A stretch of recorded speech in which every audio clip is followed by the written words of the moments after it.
Yo tengo un sueño.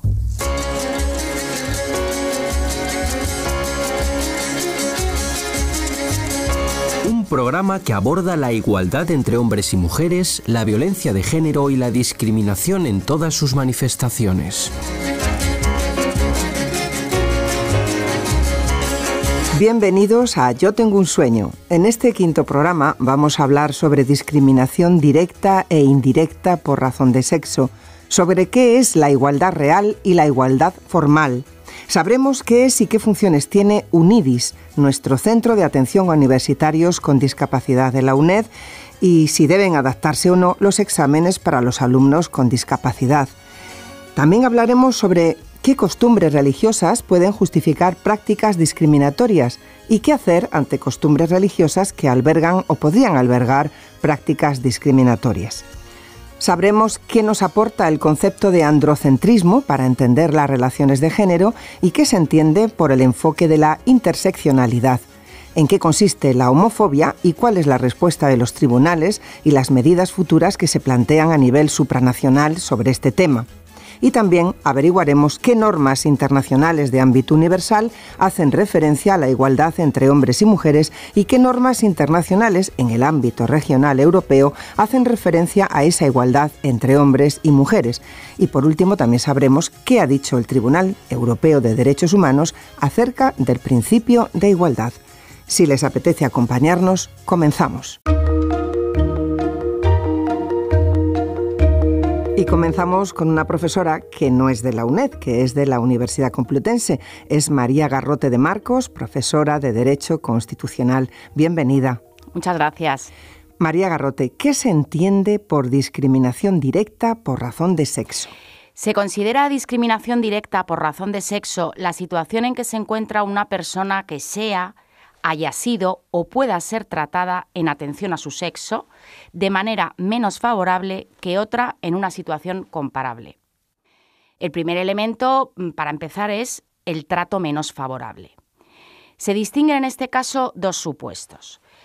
Los casos en que hablamos de procesos de selección, de tipo laboral o para acceder a algún tipo de plaza reconocida oficialmente, en esos supuestos la discriminación se produce cuando no se tiene en cuenta a la víctima o se la excluye de antemano. La otra posibilidad, el otro supuesto, se refiere a las decisiones individuales. Esto quiere decir que, por ejemplo, cuando un empresario adopta una decisión individual en relación con un trabajador, como puede ser un despido, un traslado, etc.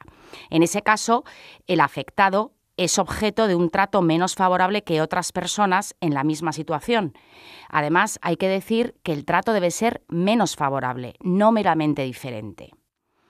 El segundo elemento de esta definición de discriminación directa por razón de sexo sería la comparación. Para que sea significativa y pueda servir de prueba en un juicio, hay que considerar a personas que se hallen en situaciones comparables, lo que a menudo puede presentar problemas. Cuando hablamos de procesos selectivos, la comparación es clara, pues se debe hacer con el resto de personas que han participado en ese proceso de selección.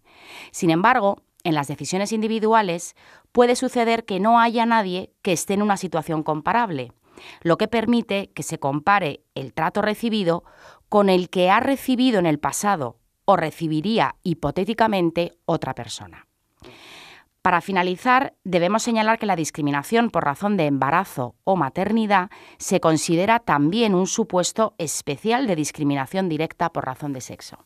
Profesora Garrote de Marcos, a mí siempre me encanta poner ejemplos muy prácticos, ¿no? Y me gustaría que para esta pregunta que te he hecho sobre qué se entiende por discriminación directa por razón de sexo nos pusieras algún ejemplo del día a día. Pues sí, tenemos un ejemplo que creo que es bastante elocuente porque está en nuestra propia Constitución. Hay una discriminación directa por razón de sexo cuando la Constitución establece el orden de sucesión a la corona, donde se excluye expresamente a las mujeres en ese orden de sucesión. Es decir, hay un trato mucho más favorable al varón con respecto a la mujer, porque en igualdad de condiciones se prefiere al varón que a la mujer, ¿no? Esa es una discriminación directa totalmente palpable. En otras ocasiones es más difícil de analizar estas discriminaciones porque normalmente el legislador ya ha acoplado toda la legislación a una normativa pues plenamente igualitaria. Por eso decía que es muy importante tener en cuenta que el trato no debe ser solo diferente, tiene que ser además desfavorable. Esto, por ejemplo, se ha planteado con los uniformes de trabajo que el empresario puede establecer para los hombres y las mujeres y pueden ser distintos. Ha habido casos en los que el colectivo de mujeres pues, ha protestado porque se les obligaba a llevar falda. ¿Esto significa que es un trato discriminatorio? Pues va a depender, porque en principio es evidente que el tratamiento es desigual, pero no siempre tiene por qué ser menos favorable. Habrá que justificar por parte del empresario que es necesario llevar ese tipo de uniforme y no otro para la labor que desempeñan. Y siempre, por supuesto, teniendo en cuenta que si las mujeres entienden que van más cómodas con pantalones que con falda, pues que tengan esa oportunidad, ¿no? Esto ha sido un caso que ha salido. Bien, esta es la discriminación directa. Ahora, ¿qué entendemos o qué se entiende por discriminación indirecta, también, lógicamente, por razón de sexo? Pues mira, la discriminación indirecta por razón de sexo se define como la situación en que una disposición, un criterio o una práctica aparentemente neutros pone a personas de un sexo en desventaja particular con respecto a personas del otro, salvo que dicha disposición, criterio o práctica puedan justificarse objetivamente en atención a una finalidad legítima y que los medios para alcanzar dicha finalidad sean necesarios y adecuados. El ejemplo clásico de discriminación indirecta son las medidas que afectan al trabajo a tiempo parcial, que es una modalidad mucho más extendida entre las mujeres. Por tanto, cualquier medida o cualquier norma que se refiera al trabajo a tiempo parcial estará afectando indirectamente al colectivo de mujeres con mucha mayor fuerza que al colectivo de hombres. El resultado de esta discriminación indirecta es análogo al de una discriminación directa, pero es consecuencia de un proceso diferente. La discriminación indirecta está escondida en un criterio neutro que le sirve de cobertura, pero que tiene un impacto desigual en un colectivo determinado. Para determinar esa desventaja se suelen establecer grupos de comparación basados en el criterio neutro, por ejemplo, trabajo a tiempo parcial y trabajo a tiempo completo, y combinar esos grupos con el criterio prohibido, mujeres y hombres. Para no ser discriminatoria, la medida tiene que estar justificada objetivamente, o sea, perseguir un objetivo legítimo ajeno a toda discriminación. Y además que los medios escogidos para alcanzar ese objetivo sean necesarios y proporcionados. Es decir, se trata de verificar la adecuación de los medios al objetivo perseguido. Has hablado de discriminación indirecta y también me gustaría preguntarte lo mismo que antes, es decir, ponme casos concretos y prácticos, ¿no?, para que lo podamos comprender bien. Es que precisamente una de las diferencias fundamentales entre la discriminación directa y la discriminación indirecta es que la discriminación indirecta va dirigida al colectivo en general, al colectivo de mujeres, cuando hablamos de discriminación por razón de sexo, ¿no? En ese sentido, no es necesario ni siquiera que una de estas mujeres efectivamente haya sido discriminada. Basta con que la norma prevea un trato que hipotéticamente puede resultar menos favorable para todo ese colectivo. Por lo tanto, hablamos de una discriminación de tipo colectivo, no individual como es la directa, ¿no? Además, quería también comentar, pues creo que a lo mejor con un ejemplo se puede ver muy bien el tema de las comparaciones, que suelen ser bastante problemáticas. Decíamos que es muy típico la diferenciación entre el trabajo a tiempo parcial y el trabajo a tiempo completo. Cualquier medida que afecte al trabajo a tiempo parcial en relación, pues por ejemplo, con indemnizaciones, con cotización a la seguridad social, etcétera, siempre va a afectar más al colectivo de mujeres, ¿no? Por ejemplo, cuando un empresario a la hora de requerir algún tipo de trabajador para realizar una tarea, pues establece como requisito la fuerza física. Aparentemente la fuerza física puede ser un criterio neutro, pero lógicamente es sabido que suelen tener más fuerza física los hombres que las mujeres. De esta manera, empleando este requisito, se está discriminando indirectamente a las mujeres. O, por ejemplo, cuando se utiliza el requisito de la disponibilidad temporal, cuando... El traslado de domicilio, ¿no? Traslados de domicilio, porque la mujer tiene una situación familiar normalmente mucho más comprometida que el hombre, ¿no? Entonces, en este caso, la discriminación indirecta tiene o da mucha relevancia al tema de la prueba y de la justificación por parte del empresario. Normalmente le corresponde al juez decidir si existe esa discriminación indirecta porque, recordemos, la carga de la prueba se invierte y es el empresario el que tiene que justificar que no hay discriminación. Por lo tanto, tiene que hacer un esfuerzo argumental bastante contundente para justificar que su objetivo es legítimo, que no es discriminatorio y que, aunque pueda afectar a un mayor número de mujeres, pues que es necesario y es adecuado y proporcional. No sé si quieres añadir algún tema más sobre el tema de la discriminación.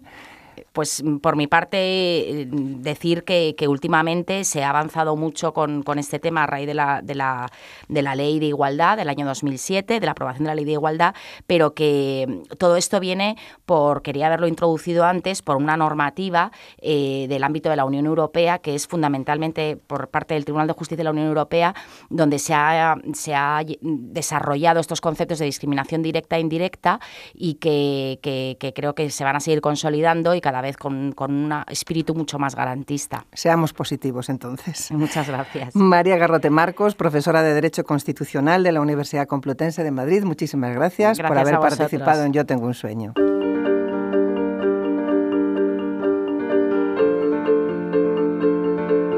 Hemos hablado sobre discriminación y ahora vamos a centrarnos en otros conceptos como son la igualdad real y la igualdad formal. Y lo hacemos con la profesora Leire Burguera, a quien damos la bienvenida. Leire Burguera es profesora de Derecho Constitucional de la UNED. Profesora Burguera, ¿qué es la igualdad real? Se trata de un objetivo sociopolítico que incide en los factores de hecho que determinan la posición social de los sujetos. En nuestra Constitución, el artículo 9.2 realiza un mandato expreso a todos los poderes públicos para que promuevan las condiciones que permitan alcanzar una igualdad real y efectiva a todos los individuos, a la vez que les obliga a remover todos aquellos obstáculos que impidan su plena y firme consecución. No obstante, este objetivo requiere no solo del compromiso de los sujetos públicos, sino también de su promoción decidida en la órbita de las relaciones entre particulares. Este postulado implica superar en parte la concepción de igualdad como punto de partida, para propugnar una igualdad como resultado, como finalidad, como instrumento de transformación social.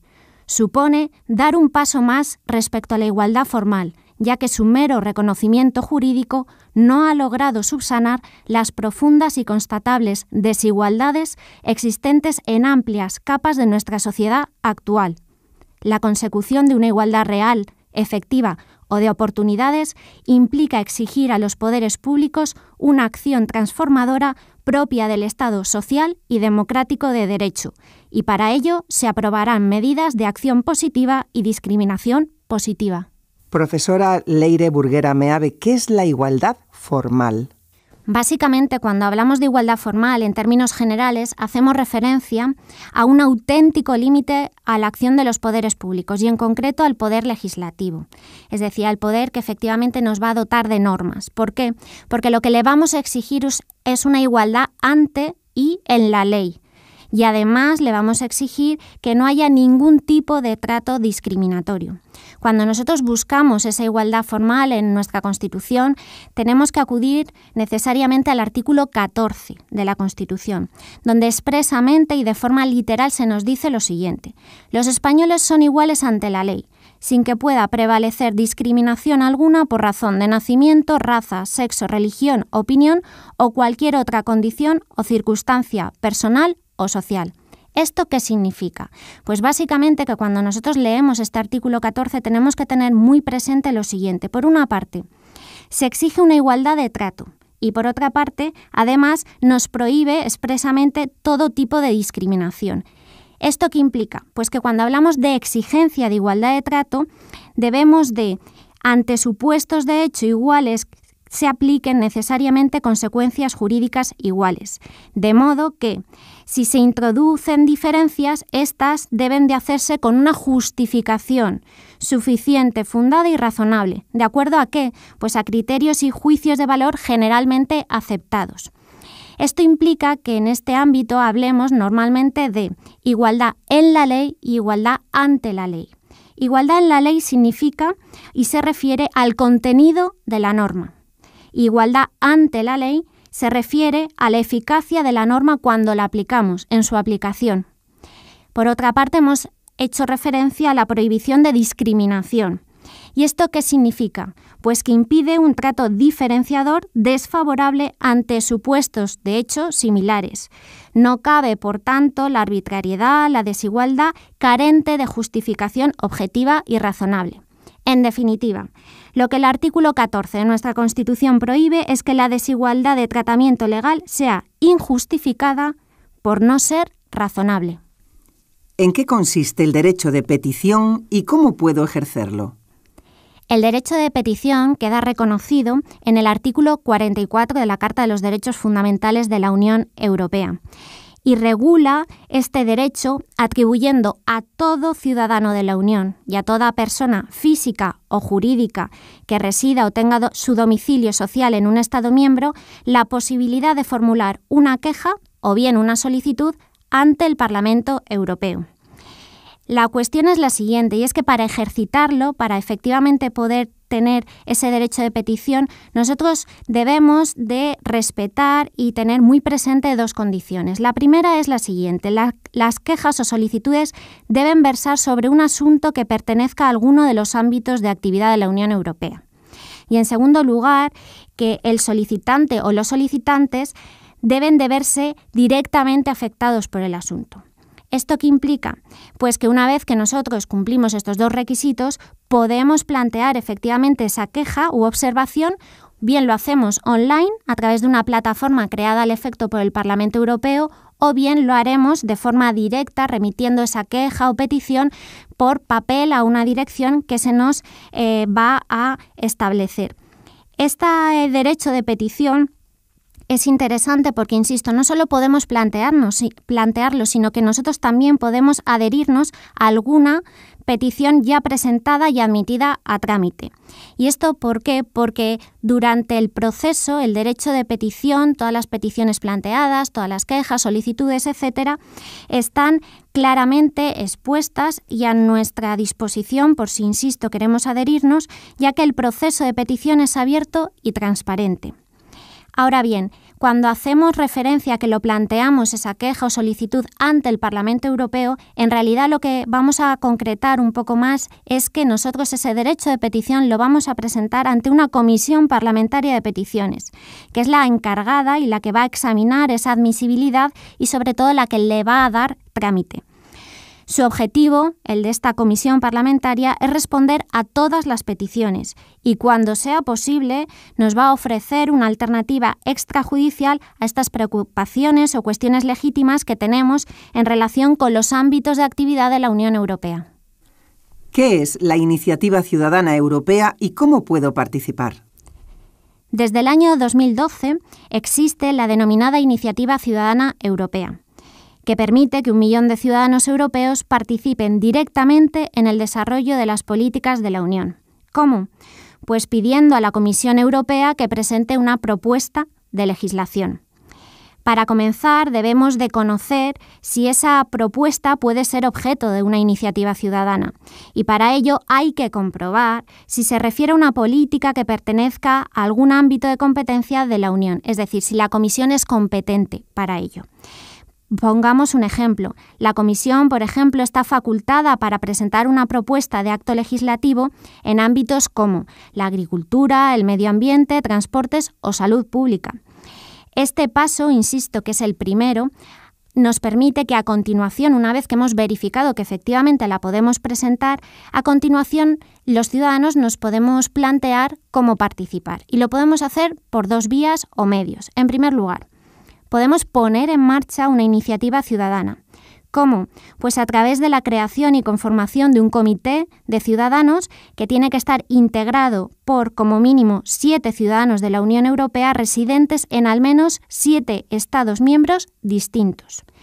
Todos ellos, los miembros del comité, deben de ser ciudadanos de la Unión Europea, con edad suficiente para votar a las elecciones al Parlamento Europeo. En general son 18 años, salvo en Austria, que son 16. En segundo lugar, también podemos participar simplemente manifestando nuestra adhesión a una iniciativa que ya esté registrada. ¿Y cómo lo podemos hacer? Pues cumplimentando un formulario específico de declaración de apoyo que normalmente estará presente en una plataforma creada expresamente en una web, o bien planteando una firma que vamos a hacer de adhesión en papel.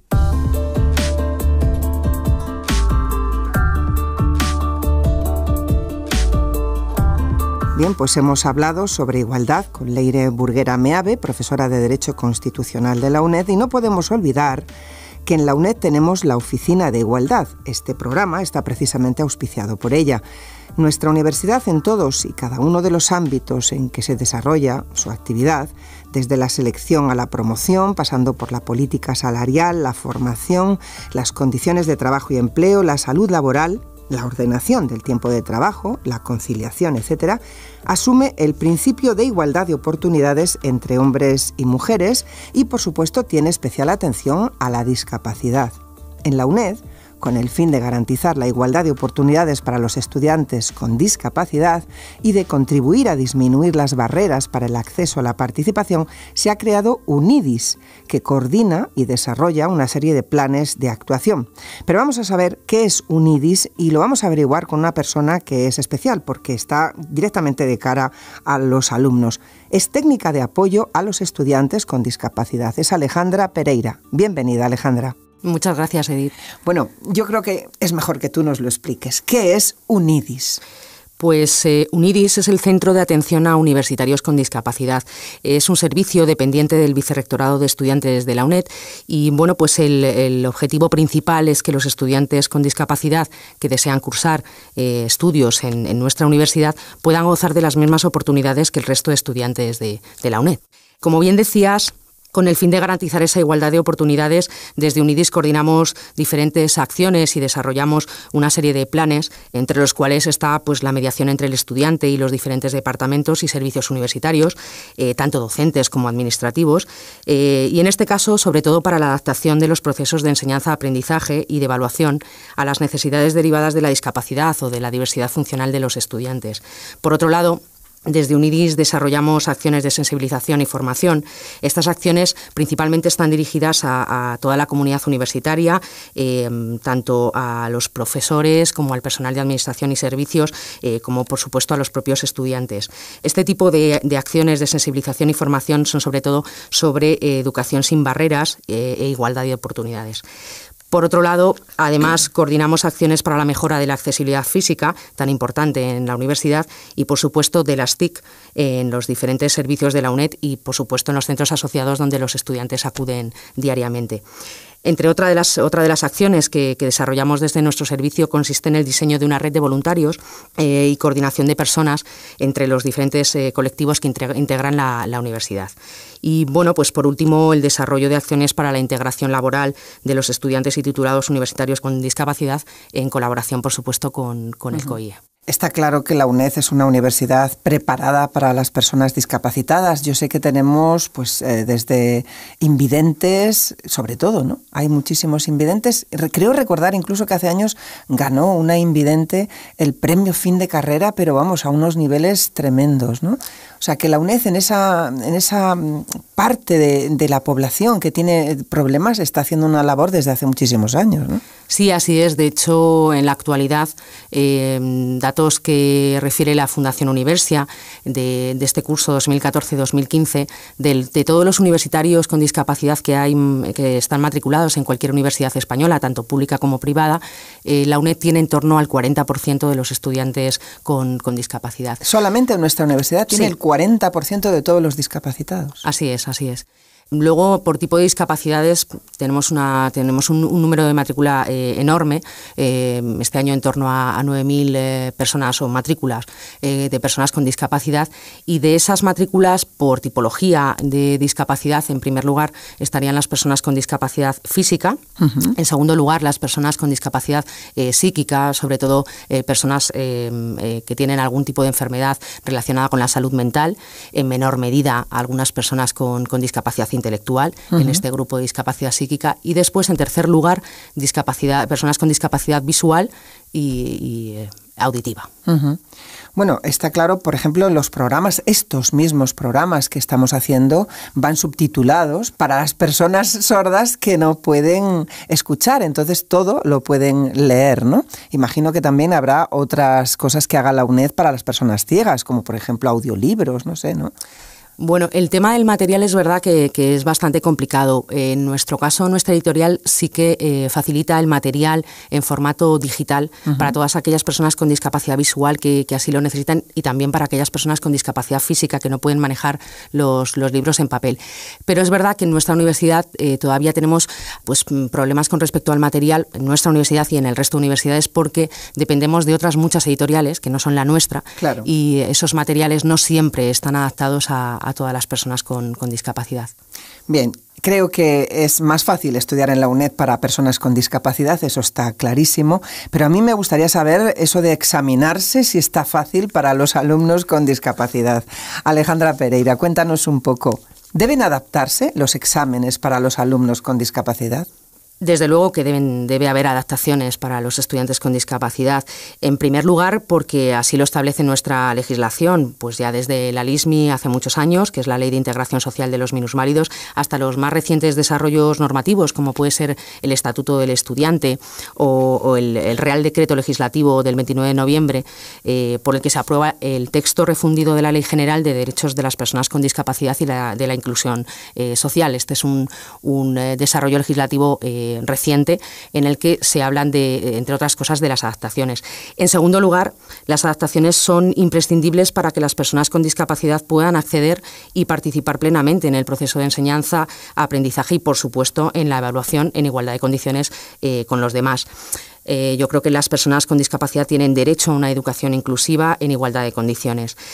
Por otro lado, es importante tener en cuenta dos conceptos como son la accesibilidad universal y el diseño para todos. Si desde el origen en el que se concibe o proyecta un programa, un plan, una herramienta o un examen, se hace de tal forma que puedan ser accesibles para todas las personas o utilizados por todas las personas, es muy probable que muchas de las adaptaciones no sean necesarias.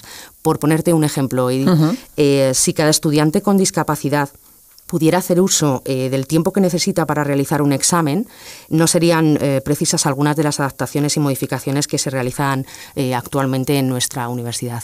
O sea, que hay veces que lo que hay que ser es un poquito, no sé, generosos, ¿no? Con el tiempo para algunas personas. Por ejemplo, ¿no? Esa medida efectivamente, pues eliminaría algunas de las adaptaciones que actualmente se desarrollan en esta universidad. Eso no significa que, aunque partamos del diseño universal y del diseño para todos, o del diseño de la accesibilidad universal, no significa que otro tipo de adaptaciones no sean necesarias. Pero es verdad que podríamos eliminar en gran medida algunas de esas adaptaciones actuales. Lo bueno que tenemos en la UNED es que somos autocríticos, como tú acabas de hacer, así que yo creo que de la autocrítica siempre sale algo bueno. Alejandra Pereira, técnica de apoyo a los estudiantes con discapacidad de la UNED, muchísimas gracias por tu participación. Muchas gracias a vosotros, a ti, Edith.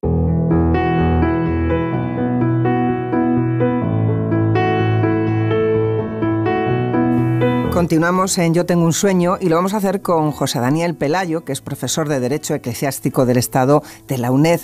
Bienvenido. Hola, buenos días. ¿Las costumbres religiosas pueden justificar prácticas discriminatorias?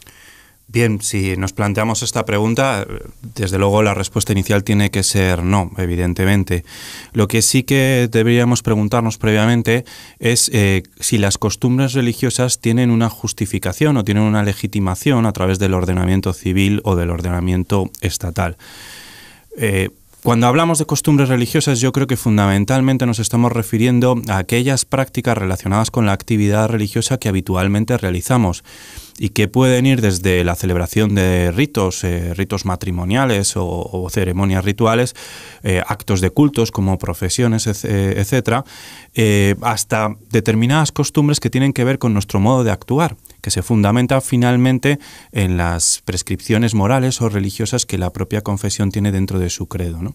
Pues bien, este tipo de conductas ciertamente está amparado dentro del ordenamiento civil, dado que existe un reconocimiento por parte de un derecho fundamental que aparece consagrado en la Constitución española y que tiene una larga tradición en la comunidad internacional. Es el derecho de libertad de pensamiento, conciencia y religión, en términos de la Declaración Universal de Derechos Humanos, o la libertad ideológica y religiosa en términos de nuestra propia Constitución. Pues bien, este derecho en realidad lo que hace es garantizar que los ciudadanos, en el ejercicio de ese derecho fundamental, pueden tener o no tener unas convicciones o creencias religiosas o ideológicas, pueden actuar conforme a ellas y pueden manifestarlas al exterior o no ser obligado a manifestarlas o no ser obligado a actuar en contra de estas creencias religiosas. Pues bien, desde esta perspectiva entendemos que cualquier costumbre religiosa que entre dentro de los parámetros normales de la legalidad y que esté amparada por el derecho de libertad ideológica y religiosa tiene cabida en el ordenamiento civil y se puede realizar con todas las garantías. Uh-huh. Pero, por ejemplo, ¿qué hacer ante costumbres religiosas que albergan o podrían albergar prácticas discriminatorias, que supongo que las hay? Claro, evidentemente ahí está la cuestión, ¿no? Digamos que la dificultad o lo que más nos preocupa a una sociedad democrática, de Estado de Derecho, con todas estas garantías constitucionales, es cuando se puede llegar a producir, a través de esa garantía de un derecho fundamental, un abuso de derecho. Es decir, que ante las prácticas religiosas que nosotros legitimamos en el ejercicio de un derecho fundamental se puedan colar actividades que son lesivas de la dignidad del ser humano, que son contrarias a los principios de no discriminación, de pluralismo, de igualdad de género, etc. Estas son realmente las prácticas que a nosotros nos preocupan. Hay prácticas que evidentemente a los ojos, yo creo que de la ley y de la sociedad en general, se muestran evidentemente discriminatorias, ¿no? Y que atentan incluso contra la integridad física, especialmente de las mujeres, como son la mutilación genital o determinadas actividades como matrimonios forzados. Y, por ejemplo, una práctica en la India que es el hecho de que cuando una mujer enviuda, directamente tiene dos posibilidades, o casarse con el hermano del viudo, del muerto, efectivamente, o en su caso ser célibe durante el resto de su vida, guardar luto durante el resto de su vida. Pero además son discriminadas, o sea que efectivamente, no son apartadas de la y sociedad, efectivamente, sí. ¿No? Uh-huh. Y evidentemente esta es una situación que acaba siendo lesiva de la igualdad de los derechos de las mujeres, ¿no? La lapidación también. La lapidación, evidentemente, como una práctica que se realiza en determinados países cuando se comete un delito, ¿no? Un delito que muchas veces simplemente tiene que ver con la condición sexual de la persona que lo realiza, es decir, de la mujer, que seguramente nosotros ni siquiera consideraríamos delito, pero que incluso en sus propias sociedades no consideran delito cuando lo realizan lo realiza el hombre, los hombres, ¿no? Por supuesto, sí. Efectivamente. Bien, pues ante ese tipo de prácticas, cuando llegan a nuestra sociedad, nosotros nos preguntamos qué hacemos. Tenemos un derecho que garantiza estas actividades, pero podemos incluir actividades lesivas dentro de esta cuestión. Normalmente el primer elemento que se introduce es el término de la reciprocidad, ¿no? Es decir, si a nosotros no nos reconocen ciertos derechos dentro de sus países, ¿por qué nosotros les vamos a reconocer derechos dentro de nuestro país, ¿no? Es decir, la reciprocidad. Si usted no reconoce la posibilidad de que yo vaya sin cubrirme el velo, por ejemplo, dentro de un edificio, con un velo dentro de un edificio de culto, pues en este caso, cuando usted viene a nuestro país, tiene que acomodarse a nuestras costumbres. Y ahí surgen los conflictos entre costumbres de distintas culturas o distintas religiones. Pues bien, el término de la reciprocidad no es aplicable al término de los derechos fundamentales desde la perspectiva de que se consideran derechos universales, con lo cual no hace falta que no los reconozcan en un sitio, sino que nos pertenecen simplemente por ser humanos y tener dignidad. Con lo cual tenemos que establecer unos mecanismos de actuación para que no se produzca la inserción de esas costumbres que son discriminatorias dentro de de nuestra propia sociedad y de nuestra propia cultura jurídica. Pues bien, aquí yo creo que está bien claro lo que se tiene que realizar, es la aplicación de los límites establecidos dentro de los derechos fundamentales, tanto a nivel de la comunidad internacional como a nivel nacional, dentro de nuestra propia Constitución. Los derechos fundamentales no son derechos absolutos, tienen sus límites.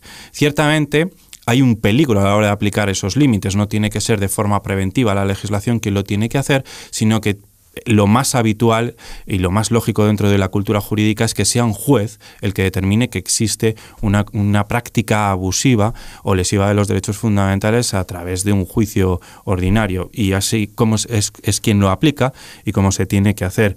Y ya, simplemente para concluir, yo creo que incluso el propio ordenamiento jurídico, entendiendo que ese límite al que nos referimos es el orden público, ese orden público está configurado por los elementos, los principios y valores que constituyen nuestro ordenamiento jurídico. Y ese ordenamiento jurídico ya incluye principios como el de la no discriminación, la igualdad de género, el pluralismo, el respeto a los derechos fundamentales de los demás, la protección de la seguridad, de la salud y de la moral pública, como elementos restrictivos para evitar que se produzcan abusos de los derechos fundamentales.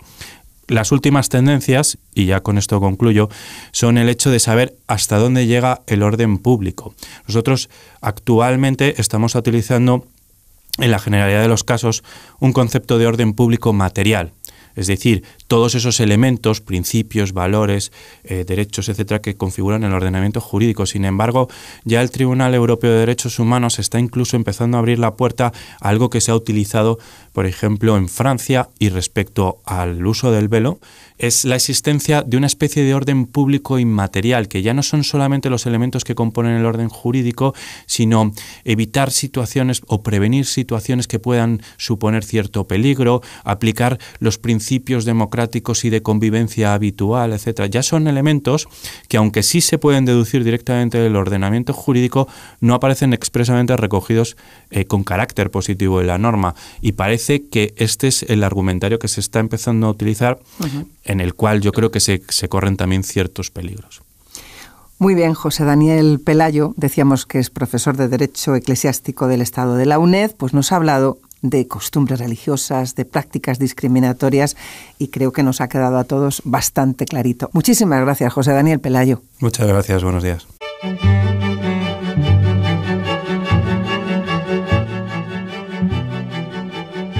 Vamos a hablar ahora de androcentrismo y de interseccionalidad, conceptos que desconocemos la mayoría. Y lo vamos a hacer con Raquel Osborne, que es profesora de Sociología de la UNED. Raquel, bienvenida. Bien hallada, Edith, muchas gracias. ¿Qué nos aporta el concepto de androcentrismo para entender las relaciones de género? Pues mira, la verdad es que pertenecer a grupos sociales condiciona una visión de la realidad diferente a la que tienen los miembros de otros grupos. Ello suele determinar la atribución al todo social de la característica de la parte a la que cada cual pertenece. De esta manera se destacan los valores propios sobre los ajenos y se tiende a juzgar las prácticas de las personas de otros grupos o incluso a los grupos mismos, defendiéndose consciente o inconscientemente los intereses del grupo al que se pertenece. En cualquier sociedad que asigne en mayor o menor grado papeles distintos a varones y mujeres, los varones constituyen un grupo social diferenciado, por lo que la pertenencia al colectivo masculino supone la posibilidad de percibir y juzgar la realidad del grupo de las mujeres con un sistema de deformaciones propio del grupo. En sociedades marcadas por la jerarquía de género, el androcentrismo toma al varón como lo humano por excelencia. En consecuencia, la diferencia de género que representan las mujeres es definida necesariamente como algo negativo e inferior. Y a menudo no se es consciente de esa dinámica, adoptándose acríticamente los valores del colectivo masculino, lo cual puede ser, de paso, asumido tanto por varones como por mujeres, y así se convertiría en un discurso dominante. ¿Qué se entiende por el enfoque de interseccionalidad? Pues mira, interseccionalidad es un concepto que ha actualizado cuestiones que se trataban con antelación, pero sin este concepto. Porque realmente lo que se ha visto es que los seres humanos vivimos en contextos creados por la intersección de distintos sistemas de poder. Entonces podríamos decir que interseccionalidad es el enfoque teórico que estudia cómo diferentes fuentes estructurales de desigualdad mantienen relaciones recíprocas, operando simultáneamente de forma dinámica, creando así una nueva dimensión de opresión. Se subraya de esta manera que el género, la etnia, la clase o la orientación sexual, al igual que otras categorías sociales, lejos de ser naturales o biológicas, son construidas y están interrelacionadas. El concepto fue elaborado en los Estados Unidos en el último cuarto del pasado siglo como respuesta al esencialismo de género, que atribuye características y condiciones comunes a todas las mujeres y que fue cuestionado por feministas negras, latinas y asiáticas, así como por lesbianas, bisexuales y transgéneros. Judith Butler señalaba la dimensión normativa implícita en los intentos de establecer una común identidad feminista. Ello le lleva a proponer que la identidad no gire en torno a uno solo de los aspectos que caracterizan al grupo de las mujeres, enmarcado exclusivamente en el binario masculino-femenino, pues de esta forma, señala Butler, quedaría, y la cito a ella, descontextualizado y separado analítica y políticamente de la constitución de la clase, la raza, la etnicidad y otros ejes de las relaciones de poder que conforman las identidades. Profesora Raquel Osborne, ¿y cómo se aplica el concepto de interseccionalidad a la violencia contra las mujeres? Mira, se suele afirmar que todas las mujeres podemos ser víctimas de violencia de género, pero en realidad más correcto sería afirmar que todas las mujeres podemos ser víctimas de esa violencia, pero unas más que otras. Ello dependerá de ciertos factores de vulnerabilidad relacionados con distintas fuentes de poder que concurren en diferentes circunstancias, previsiblemente de forma combinada en las relaciones sexoafectivas. Desde hace muchos años, los planteamientos feministas posmodernos cuestionan la confianza en una explicación universal para todas las formas y dinámicas de la violencia, independientemente de su contexto social. En la búsqueda de esta explicación se homogeneizan todas las experiencias de violencia y se aparcan los aspectos que no encajan en el modelo. El enfoque de la interseccionalidad aplica este principio a la violencia de género. Así se entiende que no solo el género o relaciones de poder entre hombres y mujeres es capaz de explicar todas las violencias que sufren las mujeres. Factores como la clase social, la edad, la nacionalidad, la religión, el color de la piel o la orientación sexual nos ubican socialmente y ayudan a explicar la simultaneidad de diversas formas de opresión que componen la violencia contra las mujeres. Bueno, Raquel Osborne, profesora de Sociología de la UNED, muchísimas gracias por estar con nosotros en Yo Tengo un Sueño. Gracias. Muchas gracias a ti y a la UNED por propiciar estos programas.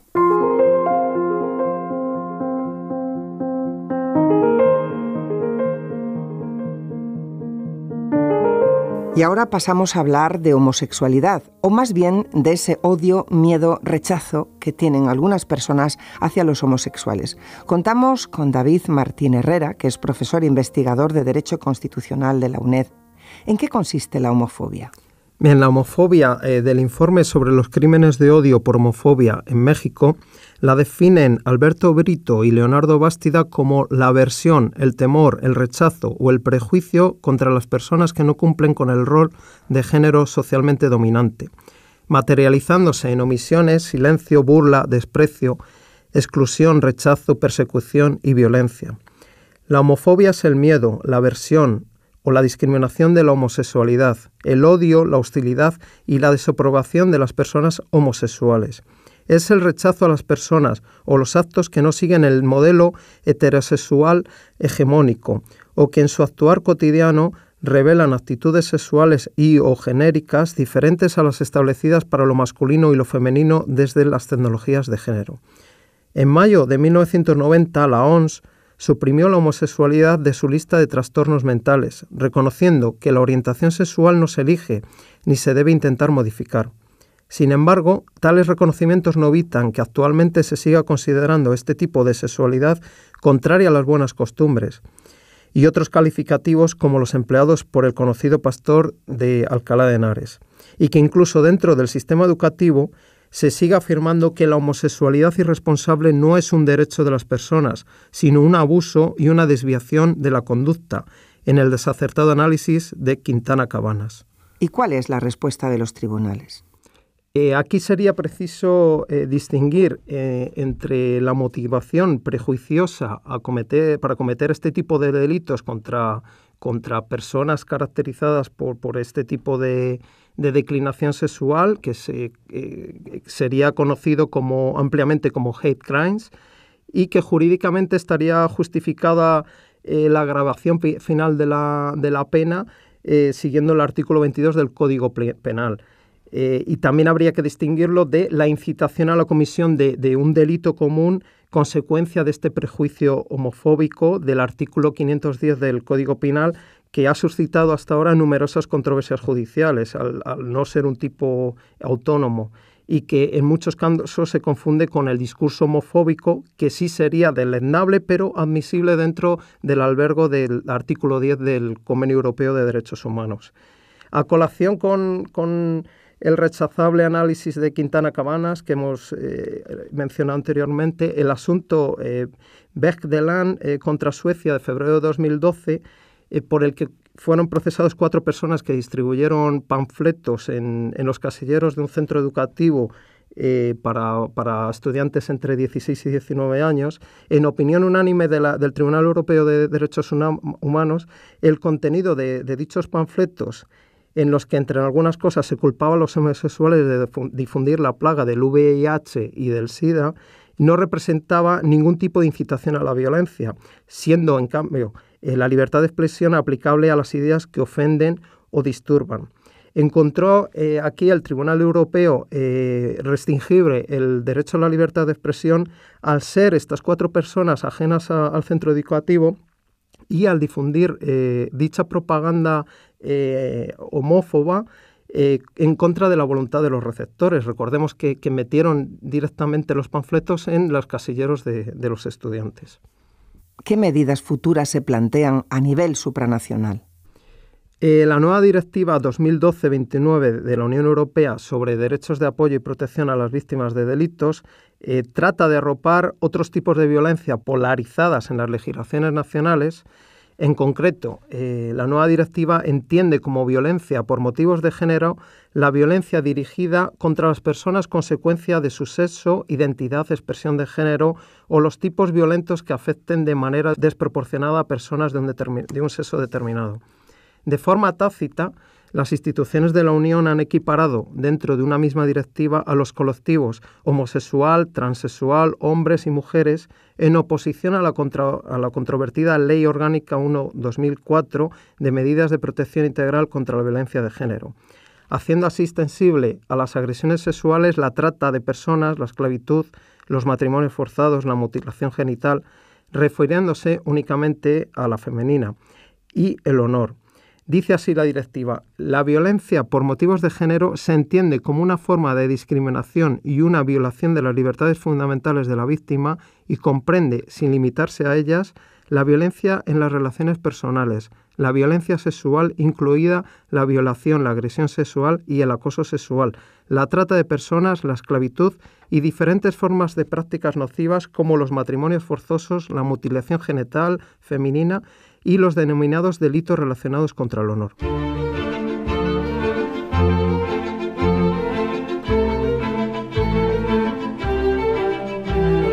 Y ya en los últimos minutos del programa Yo tengo un sueño, después de haber hablado sobre la discriminación directa por razón de sexo, sobre costumbres religiosas que pueden justificar o no prácticas discriminatorias, después de hablar de la igualdad real, de la igualdad formal, de la homofobia, pues vamos a hablar, y de otros muchos temas, pues vamos a hablar con Teresa Marcos, que es profesora investigadora del Departamento de Derecho Internacional Público de nuestra universidad, a quien damos, por supuesto, la bienvenida. Muchas gracias, Edith. Y vamos a hablar sobre normas internacionales, sobre todo, ¿no?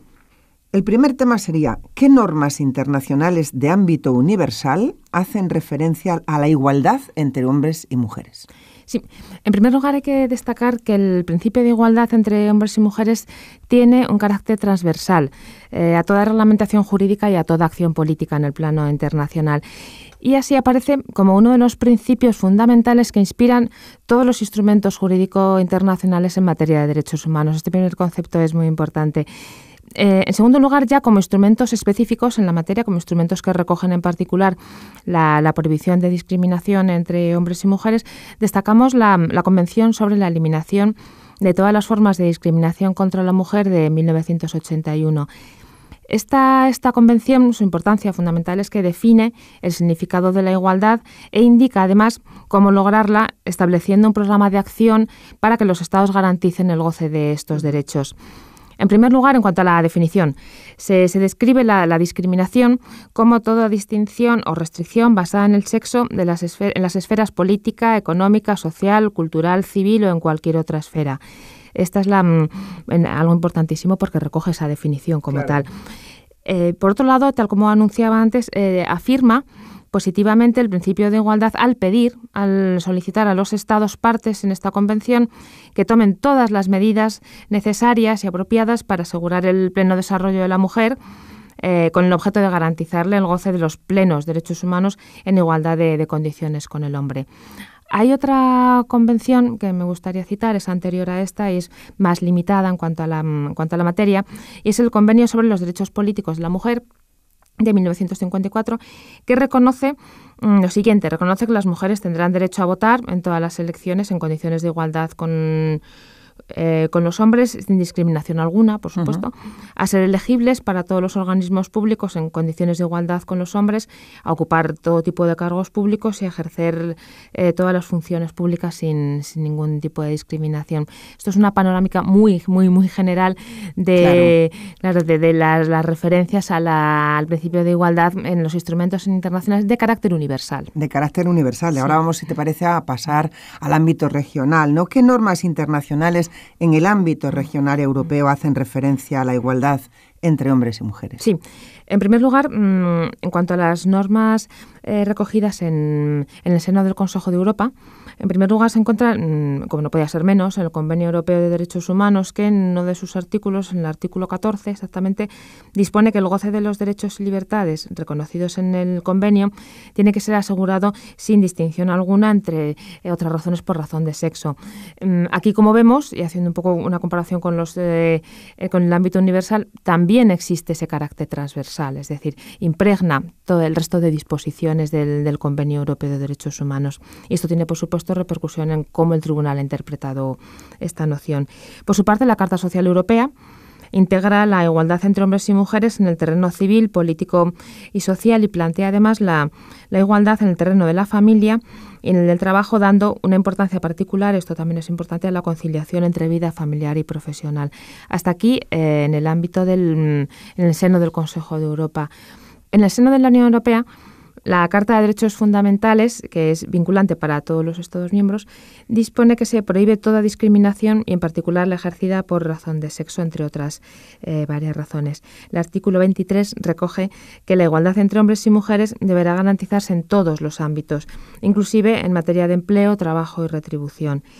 Por otro lado, el principio de igualdad no impide el mantenimiento o la adopción de medidas que supongan ventajas concretas en favor del sexo menos representado.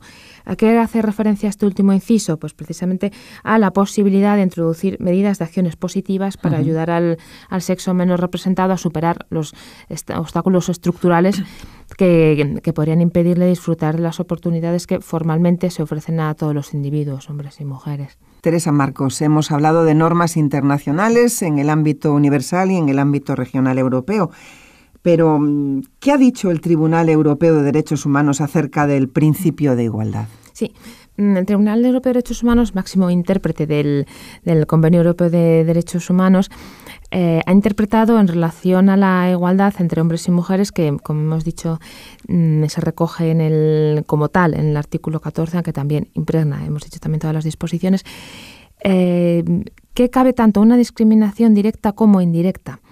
La primera consiste en tratar, exactamente ha dicho el tribunal, de manera diferente, sin que existan razones ni objetivas ni razonables, a personas que se encuentren en situaciones iguales. La ausencia de una justificación objetiva y razonable significa, una interpretación realizada también por el propio tribunal, que la diferenciación en el trato no persigue un fin legítimo o que no existe una relación razonable entre los medios empleados y el fin perseguido. Hasta aquí la interpretación más fácil, por decirlo así, que es la discriminación directa. Pero por otro lado, el tribunal ha insistido en que en cuanto a la discriminación indirecta, ha dictaminado esta instancia que se da en aquellos casos en que un factor aparentemente neutral, esta es la diferencia fundamental con el otro tipo de discriminación, tal como una provisión, criterio o práctica habitual, pone a personas de un determinado grupo en una desventaja particular con respecto a personas de otros grupos, definidos estos en términos tanto de sexo, es decir, no se limita aquí porque es tanto de sexo como color, raza, idioma, sin que dicho factor tenga una justificación, se insiste en el mismo concepto, ni objetiva ni razonable. Por otro lado, en otro orden de cosas, el tribunal exhorta a los Estados miembros a adoptar medidas positivas. Un Estado puede llegar a ser responsable, a tenerlo dispuesto en la jurisprudencia del tribunal, si no toma medidas tanto de prevención o de reparación respecto de las personas que sufren discriminación por motivos de género. Y esto en particular ha incidido sobre el hecho de que se reitera la obligación de los Estados de combatir la violencia a través tanto de investigaciones efectivas como a través de juzgar a los culpables. Y esto, a mi entender, es uno de los mayores logros de la jurisprudencia del Tribunal de Estrasburgo hasta ahora. Uh-huh. Bueno, pues hemos comenzado el programa de hoy hablando precisamente de discriminación directa e indirecta por razón de sexo en nuestra normativa, pero ahora lo has cerrado perfectamente bien con la normativa europea, con el Tribunal Europeo. Pues Teresa Marcos, profesora de investigación del Departamento de Derecho Internacional Público de la UNED, muchísimas gracias por tu participación. Muchísimas gracias a ti, Edith. Muchas gracias.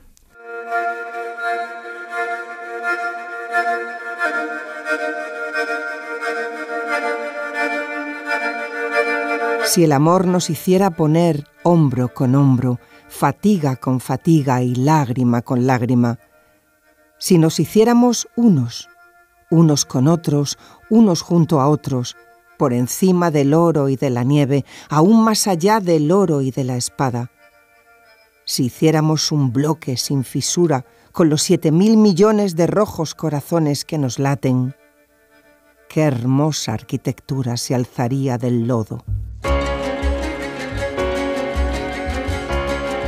El poema era de Ángela Figuera Aymerich y cuando lo escribió éramos menos miles de seres humanos en la Tierra. Han participado en este quinto programa de Yo tengo un sueño María Garrote de Marcos, profesora de Derecho Constitucional de la Universidad Complutense de Madrid, Leire Burguera Meave, profesora de Derecho Constitucional de la UNED, Alejandra Pereira, técnica de apoyo a los estudiantes con discapacidad de la UNED, José Daniel Pelayo, profesor de Derecho Eclesiástico del Estado en la UNED, Raquel Osborne, profesora de Sociología también de la UNED, David Martín Herrera, profesor investigador de Derecho Constitucional de la UNED y Teresa Marcos, profesora investigadora del Departamento de Derecho Internacional Público también de la UNED, de nuestra universidad. A todos les agradezco su participación y a ustedes, gracias por escucharnos.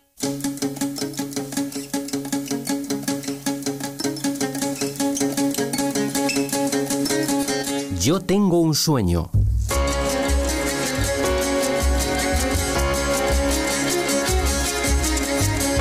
Un programa que aborda la igualdad entre hombres y mujeres, la violencia de género y la discriminación en todas sus manifestaciones.